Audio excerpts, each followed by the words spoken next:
Dimanche soir, Gentlemates a fait trembler Internet. Une victoire écrasante sur Call of Duty et un sacre sur Rocket League en même temps. Ce n'est plus de la chance, c'est une dynastie qui est en train de naître. On rembobine un peu. Avril 2023. Squeezie, Gotaga et Brooks annoncent la création de Gentlemates. À l'époque, les critiques fusent. C'est juste un coup de pub. Ils vont se lasser dans 6 mois. L'e-sport n'est pas fait pour les influenceurs. Personne ne les prenait au sérieux, face aux géants comme la K-Corp et Vitality. Mais la réponse se fait sur le terrain. Dès leur première année sur Valorant, ils réalisent l'impossible. Ils remportent l'ascension et montent en Ligue européenne. Ils ne sont pas venus pour participer, ils sont venus pour éteindre la lumière.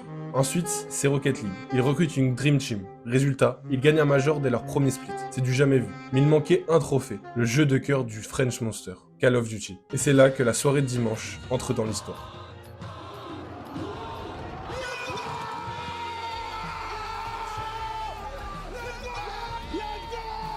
Voir l'équipe de Gotaga soulever un trophée sur code, mais en plus un major, c'est fou. C'est la boucle qui est bouclée. En cumulant ça avec la performance sur Rocket League le même week-end,